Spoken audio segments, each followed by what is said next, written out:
Hello friends, welcome to my channel grow with success.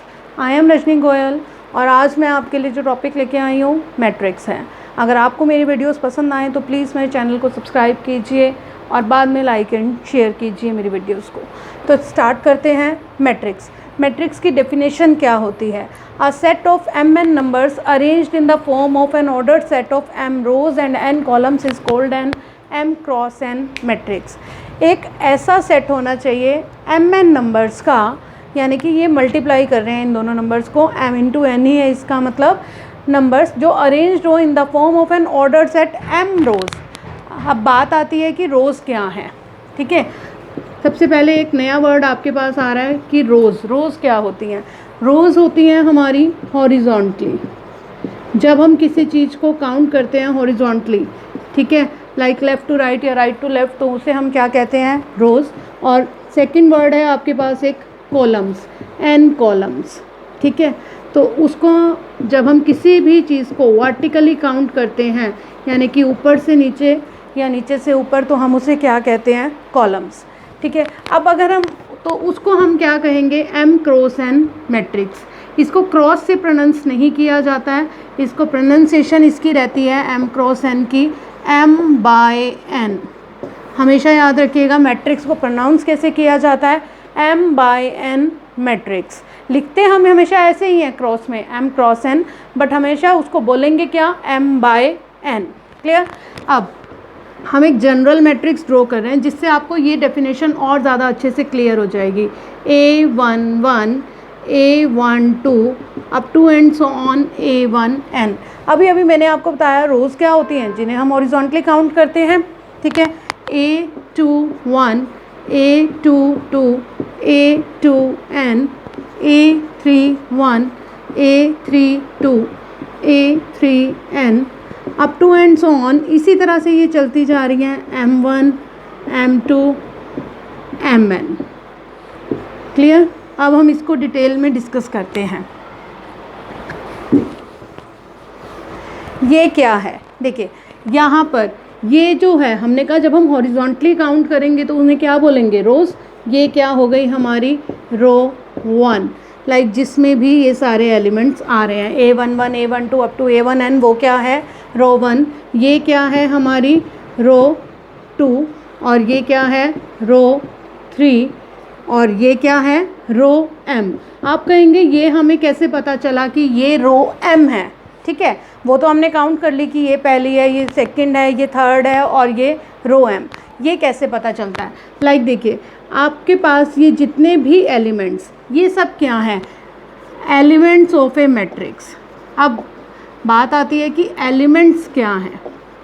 ये जो A11 A12 A1n हमने लिखे हैं, ये सब क्या हैं? ये हैं elements of matrix up to and so on A1n। इसी तरह से A21 22 2n 31 and so on, ये सभी क्या है? हमारे मैट्रिक्स के एलिमेंट्स, ठीक है। अब यहाँ पे देखिए फर्स्ट जो हर एक एलिमेंट का फर्स्ट नोटेशन है, इधर क्या चल रहा है? 1 1 1 1 1 चल रहा है। तो यानी कि ये फर्स्ट नोटेशन हर एलिमेंट का Aij, अगर हम इसको जनरल में बोलते हैं तो ये क्या है? Aij। हमेशा ये जो फर्स्ट नोटेशन, जो भी नंबर यहाँ आएगा, ये किसको इंडिकेट करेगा?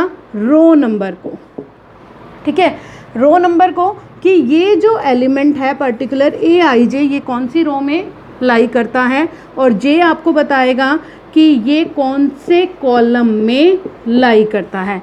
लाइक अब अगर हम बात करें A11 की, फर्स्ट एलिमेंट हमने यही लिखा ना, तो A11 किस में लाई करता है? यहाँ पे क्या है? 1 है, रो 1 में, और ये बाद वाला कॉलम 1 में। यानी कि A11 एक एलिमेंट है जो फर्स्ट रो और फर्स्ट कॉलम में लाई करता है, ठीक है। इसी तरह से है आपके पास 1 2, तो ये किस में हो जाएगा?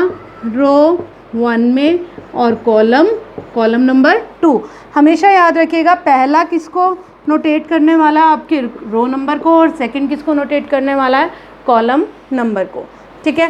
फर्स्ट हो गया आपका रो 1, इधर से देखिए 2 2 2, तो ये हमें पता चल गया रो 2 है ये। इधर देखिए फर्स्ट नोटेशन 3 3 3, ये पता चल गया 3 है। अब हमें पता चलेगा आपको कि यहाँ पर मैंने क्या लिखा है, एम एम एम, तो यानी कि कितनी है, रो एम। तो टोटल नंबर ऑफ रोज इस मैट्रिक्स में कितनी हो गई हैं आपकी, एम। क्लियर? ठीक है। अब हम इसी तरह से बात करते हैं कॉलम की। कॉलम मैंने आपको बताया था कि जब हम किसी चीज़ को वर्टिकली काउंट करेंगे तो वो क्या होगी, कॉलम। तो ये 1 1 1, और ये भी मैंने आपको बताया कि ये जो सेकंड सफिक्स जो होता है ये किसको नोटेट करता है, कॉलम नंबर को। तो ये कौन सा कॉलम हो गया, कॉलम 1, इधर 2 2 2 2 2, कॉलम 2। इसी तरह से n n n n n, बाद वाला सफिक्स n है, तो ये कौन सा हो गया, कॉलम n। क्लियर? तो यानी कि इसमें टोटल नंबर ऑफ कॉलम्स कितने हो गए, हमेशा लास्ट वाले को देख लिया कीजिए, 1 2 3 4। मान लो ये 4 पे ख़त्म हो जाता है तो 4 number total number of columns हो जाएंगे। तो इस टाइम कहाँ पे फिनिश हो रहा है, ये n पे। तो टोटल नंबर ऑफ कॉलम्स कितने हैं इसमें, n। तो हमने लिख लिया। और ये जो m/n है ये आपको क्या होता है, ये होता है ऑर्डर ऑफ ए मैट्रिक्स। एक मैट्रिक्स का ऑर्डर कितना है, एक मैट्रिक्स का ऑर्डर कितना है, m/n। ये मैं आपको बता चुकी हूँ कि हम इसको लिखेंगे हमेशा m क्रॉस n, बट इसको प्रोनाउंस हमेशा कैसे करेंगे, m/n। इसे हम क्या कहते हैं, ऑर्डर ऑफ ए मैट्रिक्स। यहीं से, इसी ऑर्डर से हम एक और चीज़ फाइंड आउट कर सकते हैं, total number of elements in a matrix. अगर हमें टोटल नंबर ऑफ एलिमेंट्स बताने हैं एक मैट्रिक्स में कितने हैं, तो हम यहीं से काउंट कर सकते हैं।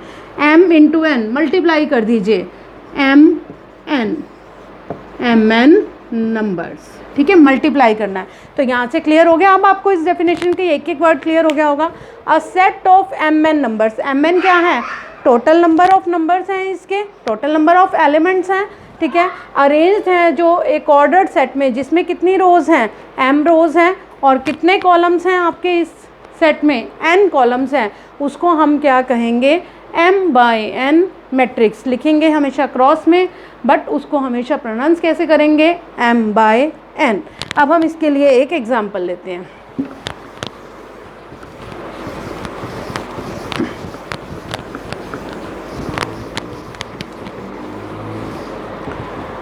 फॉर एग्जांपल है आपके पास, मान लीजिए मैंने एक जनरल मैट्रिक्स ले ली 2 4 6 2, ठीक है, नंबर कुछ भी हो सकते हैं। अब हम इसमें काउंट करते हैं नंबर ऑफ रोज़ कितनी हैं। ये क्या हो गई, रो 1, पहली रो, ये रो 1 हो गई, ठीक है। ये क्या हो गई आपकी, रो 2 हो गई। इसी तरह से कॉलम काउंट करेंगे, कॉलम 1, कॉलम 2। क्लियर? तो टोटल नंबर ऑफ रोज़ इसमें कितनी हुई, टोटल नंबर ऑफ रोज़ कितनी है, 2, और टोटल नंबर ऑफ कॉलम्स भी कितने हैं, 2। तो 2/2 इसका ऑर्डर हो गया। ऑर्डर क्या आ गया इस मैट्रिक्स का, 2/2। और टोटल नंबर ऑफ एलिमेंट्स कितने आ जाएंगे इसमें, टोटल नंबर ऑफ एलिमेंट्स 2 × 2। मैंने आपको बताया था जो भी ऑर्डर है उसे मल्टीप्लाई कर दीजिए, 2 को 2 से मल्टीप्लाई कीजिए, दैट इज़ 4। तो टोटल नंबर ऑफ एलिमेंट्स कितने हो गए आपके पास, 4। काउंट कर सकते हैं आप, 1 2 3 4, ठीक है। अब हम पोजीशन की बात करते हैं। अगर हम एक जनरल 2/2 मैट्रिक्स लिखते हैं, एक जनरल 2/2 मैट्रिक्स लिखते हैं, तो हम उसमें सिर्फ कितनी रो बनाएंगे, एक जनरल मैट्रिक्स लिख रहे हैं हम 2/2, A11 A12, ठीक है। रो 1 आपको पता है रोज़ कितनी होनी चाहिए, 2, A21 A22, ऐसे ही बनेगी 1 रो, रो 2, कॉलम 1, कॉलम 2। तो ये क्या हो गई हमारी 2/2 मैट्रिक्स हो गई एक, ठीक है। और इसमें अगर हम इससे कंपेयर करें, A11 की वैल्यू क्या होगी, 2। इस तरह से आपको कंपेयर करना भी सीखना है कि अगर आपसे पूछा जाए एक मैट्रिक्स देके कि इसमें A11 एलिमेंट कौन सा है, तो आपको जनरल लिखनी आनी चाहिए, A11 कौन सा है। या फिर आप यहाँ से भी देख सकते हैं, आपको अगर पता है, जैसे मैंने आपको बताया कि 1 मान लो आपसे पूछा जाता है A11 कौन सा है, जो फर्स्ट रो और फर्स्ट कॉलम में लाई कर रहा है, फर्स्ट रो और फर्स्ट कॉलम में कौन सा एलिमेंट लाई कर रहा है, दैट इज़ 2। फर्स्ट रो और सेकेंड कॉलम में कौन सा एलिमेंट लाई कर रहा है, this is 4, second row and first column में 6, second row and second column में 2। या तो आप इस तरह से देख सकते हैं, या एक जनरल मैट्रिक्स लिख लीजिए 2 by 2 और उसको उसके साथ कंपेयर कर लीजिए। ये इसके equal A12 4, A21 6, A22 2। Clear. अब हम बात कर लेते हैं, एक छोटी सी बात है, notation of A matrix. Notation कैसे लिखी जाती है, ठीक है। नोटेट हमेशा मैट्रिक्स को किससे किया जाता है? कैपिटल लेटर से हमेशा। फॉर एग्जांपल अब इसको अगर मुझे नोटेट करना है तो मैं कैपिटल ए से नोटेट कर रही हूँ, ठीक है। हमेशा कैपिटल लेटर से नोटेट किया जाता है, या फिर एक जनरल नोटेशन रहती है उसके लिए, वो क्या होती है? AIJ। AIJ आपको समझ आ ही चुका है, हम एलिमेंट्स के थ्रू नोटेट कर रहे हैं। जनरल लिख दिया AIJ और साथ में M/n, कितने रोज़ हैं और कितने नंबर ऑफ़ कॉलम्स हैं। तो इस तरह से भी इसे नोटेट किया जाता है। आपको क्लियर हो गया? नेक्स्ट है हमारे पास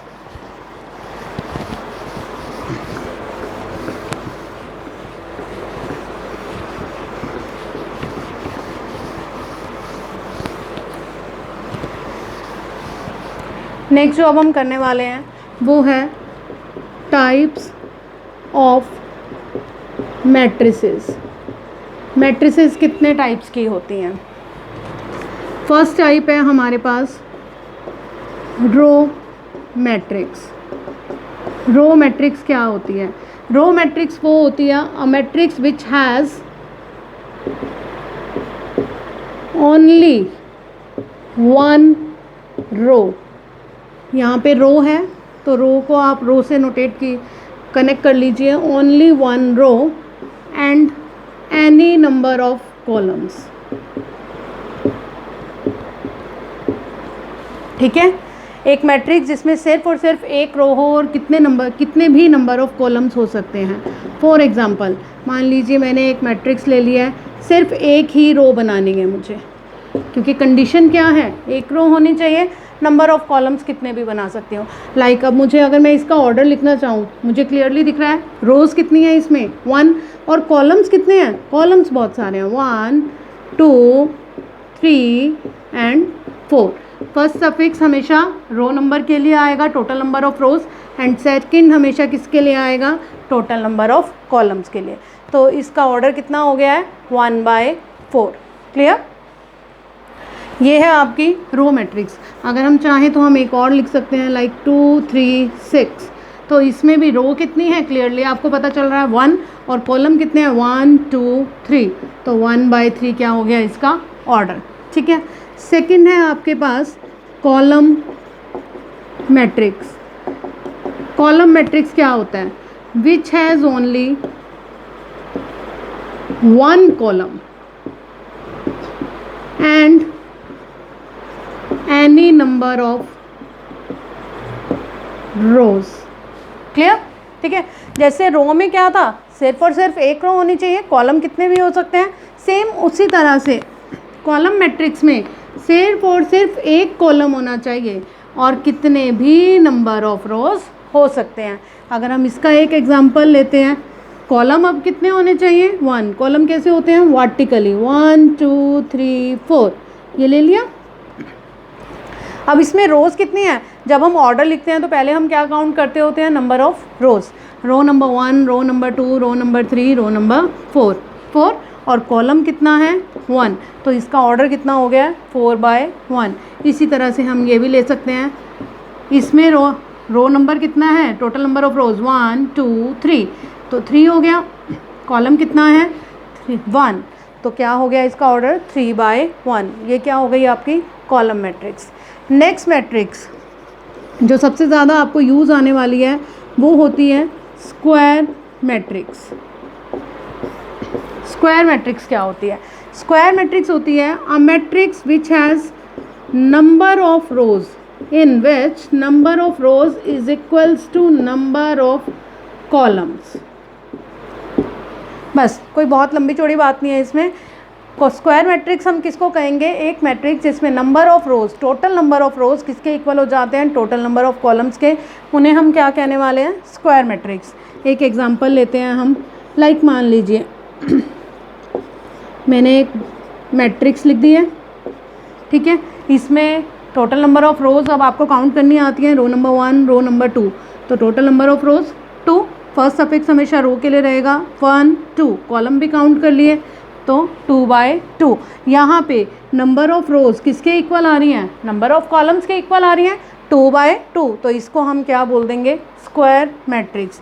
एक और एग्जांपल ले लेते हैं, 1 2 3 4 5 6 7 8 9, ठीक है। अब इसमें हम काउंट करें तो कितनी रोज़ हैं, 1 2 3, कॉलम 1 2 3, तो ऑर्डर क्या हो गया, 3/3। अगेन नंबर ऑफ रोज़ किसके इक्वल आ रही है, नंबर ऑफ कॉलम्स के, तो इसको भी हम क्या कह देंगे, स्क्वायर मैट्रिक्स। क्लियर, ठीक है। तो इससे आपको क्या पता चलता है, अब मान लीजिए एक सिंगल नंबर है, इसमें कितनी रो हैं, 1, और कितने कॉलम हैं, 1, 1/1, तो ये भी क्या है, स्क्वायर मैट्रिक्स है। तो यानी कि अगर हम जनरल बात करें, जो भी मैट्रिक्स इस तरह के ऑर्डर्स की होंगी, 1/1, 2/2, 3/3, 4/4, 5/5, कुछ भी हो सकता है उसका ऑर्डर, बट हमेशा क्या रहना चाहिए, number of rows number of columns के इक्वल रहेंगी, तो उसे हम क्या कहेंगे, स्क्वायर मैट्रिक्स। नेक्स्ट टाइप है आपकी रेक्टेंगुलर मैट्रिक्स।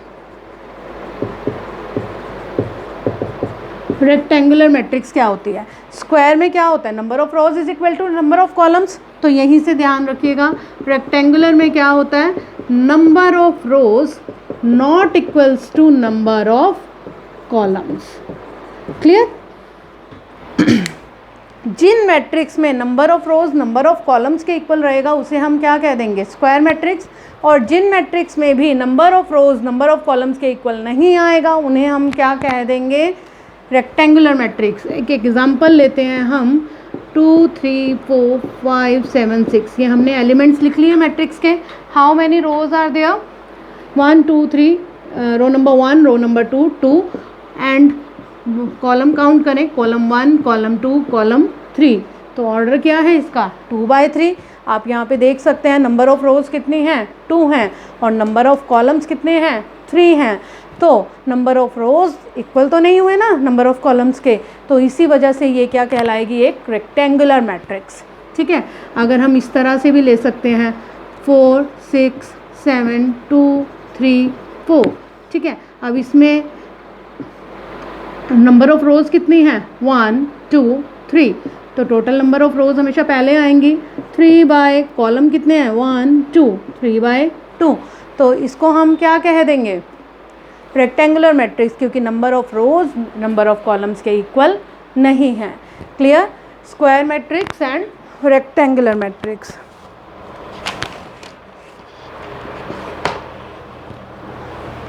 नेक्स्ट है आपके पास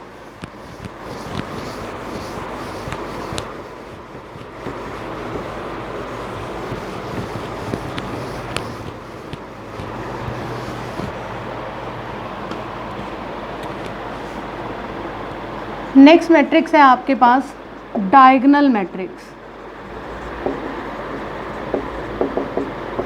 डायगोनल मैट्रिक्स होती क्या है, डायगोनल मैट्रिक्स के लिए 2 कंडीशंस रहेंगी, आपकी ध्यान से समझिएगा। डायगोनल मैट्रिक्स की फर्स्ट कंडीशन है, it should be a square matrix. मतलब क्या है इस बात का, मतलब ये है कि अगर कोई मैट्रिक्स डायगोनल मैट्रिक्स कब बन सकती है, जबकि पहले वो क्या होनी चाहिए, स्क्वायर मैट्रिक्स। अगर एक मैट्रिक्स स्क्वायर मैट्रिक्स नहीं है तो वो कभी भी डायगोनल नहीं बन पाएगी। स्क्वायर की कंडीशन क्या होती है, number of rows is equal to number of column. अगर स्क्वायर मैट्रिक्स है तभी वो क्या बन पाएगी, डायगोनल। ठीक है, और इसकी सेकंड कंडीशन क्या है, Aij equal to 0 for all I not equals to j। Clear, कहता है Aij equal to 0 for all I not equals to j, या फिर हम इसको ब्रैकेट में एक जनरल लैंग्वेज में लिखते हैं कि non diagonal elements of A matrix should be 0। अब हम इसको समझते हैं। सबसे पहले हमने कहा एक मैट्रिक्स क्या होनी चाहिए, स्क्वायर मैट्रिक्स होनी चाहिए। ठीक है। तो सबसे पहले मैं एक मैट्रिक्स ले रही हूँ 3/3 ऑर्डर की। जब मैंने 3/3 लिया तो फर्स्ट कंडीशन मेरी सेटिस्फाई हो गई कि वो एक स्क्वायर मैट्रिक्स है, ठीक है। अब बात आती है कि डायगोनल और नॉन डायगोनल एलिमेंट्स क्या होते हैं, ठीक है। अब मान लीजिए कोई भी एक जनरल मैट्रिक्स है 1 2 3 4 5 6 7 8 9, ठीक है। तो इसमें ये जो एलिमेंट्स होते हैं सेंटर वाले, डायगोनल ड्रॉ करना आता है सभी को, लाइक हम स्क्वायर का डायगोनल ड्रॉ करते हैं तो ऐसे ही अपोजिट कॉर्नर्स को ज्वाइन करते हैं, ठीक है। रेक्टेंगल का करते हैं तब भी हम उन्हीं को ज्वाइन करते हैं। तो उसी फॉर्म में हमने इसको लिया है, ये डायगोनल एलिमेंट्स हैं जो डायगोनल पे लाई कर रहे हैं। अगर हम इसका डायगोनल ड्रॉ करेंगे तो ऐसे ही ड्रॉ करेंगे ना, जो एलिमेंट्स डायगोनल के ऊपर लाई कर रहे हैं एक मैट्रिक्स के, उन्हें हम क्या कह देंगे, डायगोनल एलिमेंट्स। यानी कि 1 5 9 ये सभी क्या हो गए इसके डायगोनल एलिमेंट्स, क्योंकि ये किसके ऊपर लाई कर रहे थे, डायगोनल के ऊपर लाई कर रहे थे। और उसके अलावा बाकी जितने भी एलिमेंट्स बचे हैं, और याद रखिएगा एक और बात इसके बारे में, ये जो मेन हमने ये लिया है इसी को क्या बोलते हैं, डायगोनल को प्रिंसिपल डायगोनल भी कहा जाता है इसको, ठीक है। इसे प्रिंसिपल डायगोनल भी कहा जाता है। ये जो डायगोनल है और इस पे जो एलिमेंट्स लाई करते हैं उन्हें क्या कहते हैं, डायगोनल एलिमेंट्स। और नॉन डायगोनल एलिमेंट्स कौन से होते हैं, इसके अलावा जितने भी एलिमेंट्स बच गए हैं मैट्रिक्स में, लाइक ऊपर देखें तो 2 3 6 और नीचे देखें तो 4 7 8, ये सब क्या कहलाते हैं, नॉन डायगोनल एलिमेंट्स। क्लियर, ये सब क्या कहलाते हैं, नॉन डायगोनल एलिमेंट्स। तो अब हम अपनी कंडीशन पे आते हैं। डायगोनल मैट्रिक्स क्या होनी चाहिए, स्क्वायर होनी चाहिए। हमने equal number of rows and equal number of columns ले लिया है। AIJ should be 0 for all I not equals to J। अब बात आती है ये क्या चीज़ है, ये तो अब हमें क्लियर हो गया होगा, नॉन डायगोनल एलिमेंट्स क्या होने चाहिए, 0 होने चाहिए, ठीक है। ये चीज़ तो हमें यहाँ से समझ आ गई कि नॉन डायगोनल एलिमेंट ऊपर और नीचे वाले हैं, ये 0 होने चाहिए। अगर हम इसको मैथमेटिकली समझते हैं, ठीक है, जब हम एक जनरल 3/3 मैट्रिक्स लिखते हैं, A11 A12 A13 A21 22 23 31 32 33, ठीक है, 3/3 है, ठीक है। यहाँ पे ध्यान से देखिए, ये हैं इसके डायगोनल एलिमेंट्स, ये आपको क्लियर हो चुका है, ठीक है। यहाँ पे सफिक्स हमेशा क्या है, सेम है, 1 1 2 2 3 3, सेम सफिक्स है, ठीक है। बट यहाँ पे 1 2 A12 I not equals to J, 1 not equals to 2, same 1 not equals to 3, 2 not equals to 3, समझ में आ गया। AIJ, वो सारे AIJ जहाँ पर I not equals to J है, like 1 not equal to 2, 1 not equal to 3, 2 not equals to 3, 2 not equals to 1, 3 not equals to, तो ये वाले सारे के सारे एलिमेंट्स क्या होने चाहिए, 0 for all I not equals to J। तो अगर हम देखें, अगर मान लीजिए मैंने ये लिख दिए डायगोनल एलिमेंट्स नॉन ज़ीरो हो गए, तो इनके अलावा जितने भी एलिमेंट्स इस मैट्रिक्स में आएंगे इस डायगोनल के अलावा, वो सब क्या होंगे, आपके 0। क्लियर, आ गई समझ डायगोनल मैट्रिक्स क्या होती है। अब डायगोनल मैट्रिक्स के जैसी ही एक और मैट्रिक्स है, डायगोनल में अगर हम एक और कंडीशन लगा दें छोटी सी, तो उसे हम क्या बोलते हैं, scalar matrix. Clear, scalar matrix क्या होती है, स्केलर मैट्रिक्स की फर्स्ट कंडीशन है कि वो क्या होनी चाहिए, डायगोनल मैट्रिक्स, ठीक है, वो क्या होनी चाहिए, डायगोनल मैट्रिक्स। यानी कि आपको क्लियर हो गया, डायगोनल है तो वो स्क्वायर होगी और उसके नॉन डायगोनल एलिमेंट्स क्या होंगे, 0। सिर्फ ये जो डायगोनल एलिमेंट्स हैं यही क्या होंगे, नॉन ज़ीरो होंगे। कंडीशंस क्लियर है। अब इसमें कंडीशन आती है कि ये जितने भी डायगोनल मैट्रिक्स हो गई, तो ये दोनों कंडीशन तो सेटिस्फाई हो चुकी हैं।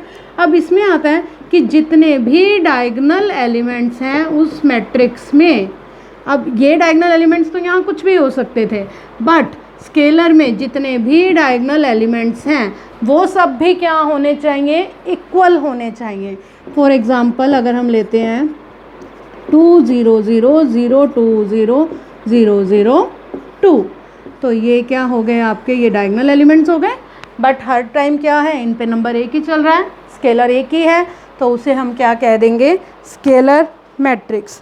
इसके बाद आती है आपके पास यूनिट मैट्रिक्स। इसी स्केलर मैट्रिक्स में एक और कंडीशन अगर हम ऐड कर देंगे तो वो क्या बन जाएगी, यूनिट मैट्रिक्स। वो कंडीशन क्या है, ठीक है, यूनिट मैट्रिक्स या फिर उसे हम क्या बोलते हैं, आइडेंटिटी मैट्रिक्स। स्केलर मैट्रिक्स में तो नंबर कुछ भी हो सकता है, लाइक अगर हम लिख दें 5 0 0 5, ये भी क्या है, स्केलर मैट्रिक्स है। डायगनल क्या होगा, ये डायगनल है और नॉन डायगनल एलिमेंट 0 हो गए और डायगनल पे सेम नंबर आ रहा है 5, तो ये भी स्केलर है, ठीक है। अब यूनिट अपने आप में एक नंबर होता है 1, ठीक है, यूनिट डिजिट बोलते हैं ना, उस तरह से। तो जब एक स्केलर मैट्रिक्स, फर्स्ट कंडीशन क्या होनी चाहिए, स्केलर मैट्रिक्स होनी चाहिए, ठीक है। फर्स्ट कंडीशन स्केलर मैट्रिक्स है तो आपको पता है स्केलर है तो वो डायगनल है तो स्क्वायर है तो number of rows is equal to number of columns. अब डायगनल है तो सारे के सारे नॉन डायगनल एलिमेंट्स क्या होंगे, 0 होंगे, ठीक है। और उसके अलावा अब स्केलर की ही एक कंडीशन है कि आपस में भी डायगनल एलिमेंट्स क्या होंगे, इक्वल होंगे। तो यानी कि यूनिट में क्या रहता है कि जब डायगनल एलिमेंट्स सिर्फ और सिर्फ किसी मैट्रिक्स के क्या हो, 1 हो। अगर एक डायगनल मैट्रिक्स में सभी एलिमेंट्स क्या हो जाते हैं, डायगनल के 1 हो जाते हैं, तो वो क्या बन जाती है अपने आप में, यूनिट मैट्रिक्स और आइडेंटिटी मैट्रिक्स। ये कुछ भी हो सकती हैं, लाइक किसी भी ऑर्डर की हो सकती हैं, क्लियर। इसका ऑर्डर क्या है, 3/3, यूनिट मैट्रिक्स और आइडेंटिटी मैट्रिक्स। नेक्स्ट मैट्रिक्स है आपके पास एक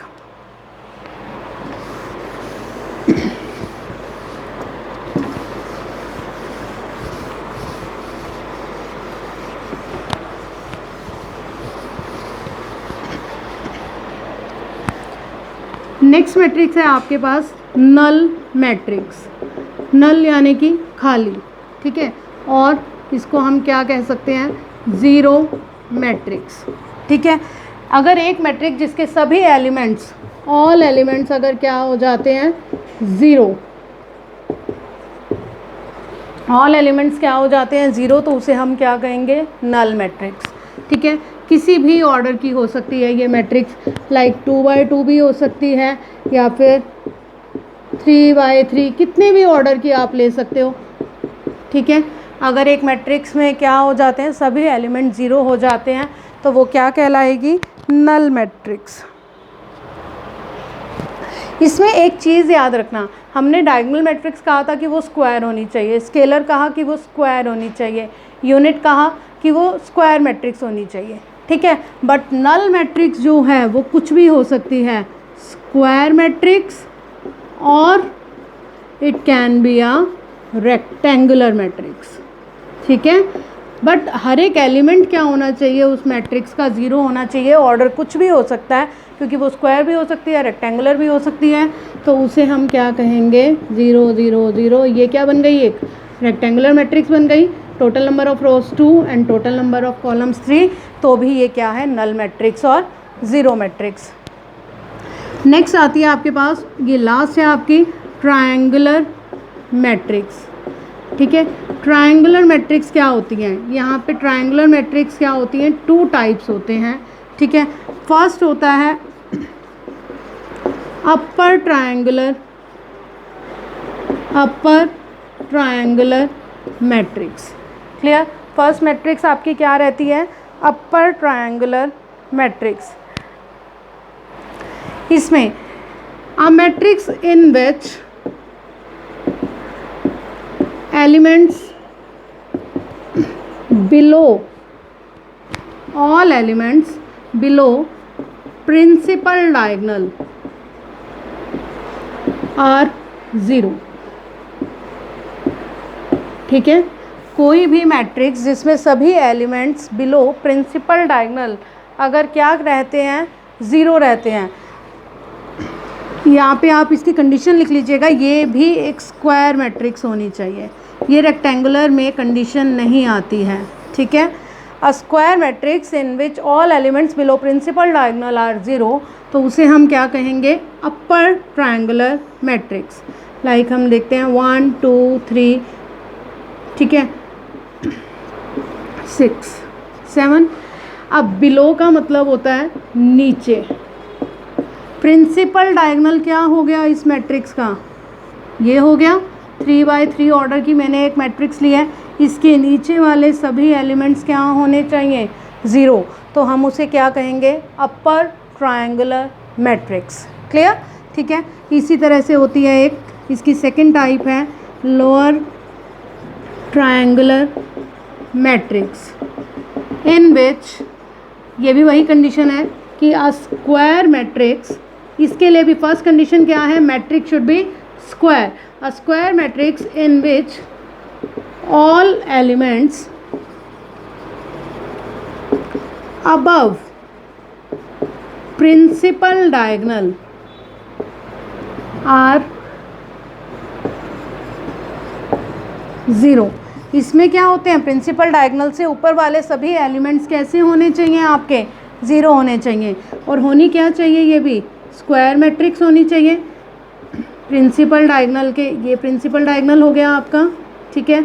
इसके नीचे वाले तो नॉन ज़ीरो हो सकते हैं, बट ऊपर वाले हर हाल में कैसे होने चाहिए, 0 होने चाहिए, तो उन्हें हम क्या कहेंगे, उस मैट्रिक्स को हम क्या कहेंगे, लोअर ट्रायंगुलर मैट्रिक्स। अगर आपको मेरी वीडियो पसंद आई है तो प्लीज़ वीडियो को लाइक एंड शेयर करना मत भूलिए, ज़्यादा से ज़्यादा शेयर कीजिए ताकि मैं आपके लिए और वीडियोस बनाऊं, और मुझे कमेंट बॉक्स में लिखकर ज़रूर बताइएगा आपको मेरी वीडियो कैसी लगी। And thank you and have a nice day.